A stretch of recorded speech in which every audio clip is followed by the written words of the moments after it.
It goes without saying that Old Trafford has been home to some of the biggest and best talents in world football. At the same time, it's also seen its fair share of players who could never establish themselves at the club. Let's have a look at 9 players who failed at Manchester United, but who went on to have successful careers once they left. Juan Sebastian Veron. When Juan Sebastian Veron was struggling for form at Old Trafford, following a big money move from Lazio in 2001, Sir Alex Ferguson rounded on his critics, angrily claiming, "He's a great player and you're all idiots." Fair enough, that's a reasonable reaction. With the Argentine midfielder breaking up the traditional and successful 4-4-2, he was never able to stamp his authority on games and was flogged to Chelsea in 2003, where he was an even bigger flop. However, Veron went on to prove to the world that he was still a fine player in the right system, winning silverware in his 2 seasons at Inter Milan. Argentine Player of the Year in 2006 and 2009, he would force his way back into the international side and leave the Premier League wondering what the hell happened. Radamel Falcao. Like Veron, Radamel Falcao was another Man United flop who Chelsea thought they could revive. They couldn't.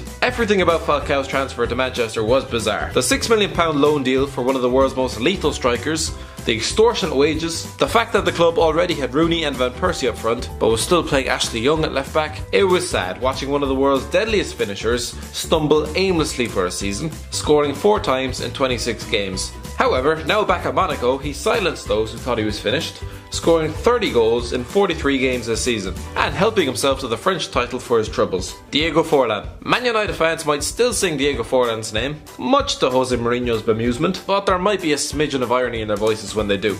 While he did score 2 at Anfield, earning him cult status at the club, he was also a goal-scoring disaster who looked like he had boots on the wrong feet whenever presented with a goal-scoring chance. With 17 goals in 98 appearances, he was basically written off by English audiences. The following season, he netted 25 goals for Villarreal and won the Pichichi and European Golden Shoe, feats he would repeat again during the 08-09 season with Atletico Madrid. He was a goal-scoring machine across his 7 seasons in Spain and played 112 times for Uruguay, helping them to the Copa America title and 4th place at the 2010 World Cup, in which he scored goal of the tournament, finished top scorer, and was awarded the FIFA Golden Ball. Wilfried Zaha. With all the talk about whether Wilfried Zaha might finally leave Crystal Palace for a big club, it's easy to forget that he has actually done that before, in 2013 when he signed for Manchester United. Unfortunately for him, Sir Alex Ferguson had retired as soon as he'd walked through the door, and David Moyes opted for Adnan Januzaj instead. Something nobody will probably ever do again. Now back at Selhurst Park, the 24-year-old has finally added some end product to his pace and trickery, and the world waits to see whether he accepts the big money contract. Shinji Kagawa. Like Zaha, Shinji Kagawa is another who failed under Moyes before returning to sender with the receipts stapled to his forehead. Arriving from Bundesliga champions Borussia Dortmund in 2012, the Japanese midfielder found it difficult to break into Sir Alex Ferguson's side, although he did become the first Asian to score a hat-trick in the Premier League. It's amazing how it's taken over 20 years for that. After enduring the traumatising Moyes era, he quickly returned to Dortmund, where he presumably sought counselling, and now he's back to his best. Angel Di Maria. Signing Angel Di Maria in 2014 was a huge statement of intent. David Moyes might have steered the club into the wall of 7th, meaning no European football, but the fact that the club were able to lure Di Maria straight from the Champions League final and into Old Trafford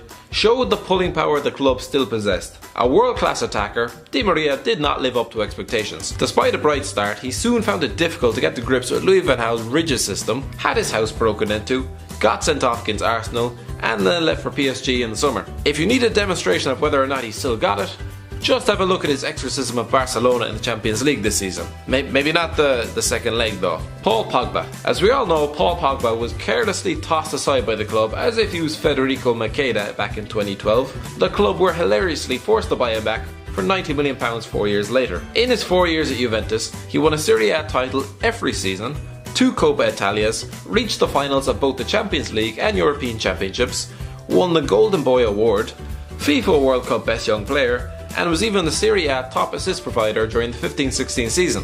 So maybe Fergie, just maybe, there was a better option than putting Raphael in midfield against Blackburn Rovers. Giuseppe Rossi. Like Pogba, Giuseppe Rossi came through the youth ranks at Manchester United, and apart from scoring against one of the worst Sunderland teams of all time, yes kids, there were ones even more dreadful than this, he didn't really do much. He left for Villarreal in 2007. Having succeeded with Forlan, they struck gold yet again, with the Italian scoring 82 goals across 5 seasons and forcing his way back into the Italy squad. Injuries have unfortunately dogged his career ever since. Gerard Piqué. Of Of all the players in Manchester United's Champions League winning squad, you'd have made good money if you'd said Gerard Piqué would finish his career as the most successful. The youth product made just 23 appearances in total for the club before returning to Barcelona in 2008. 6 league titles, 3 Champions Leagues, a European Championship, a World Cup and a Shakira later. We'd say he's done alright for himself.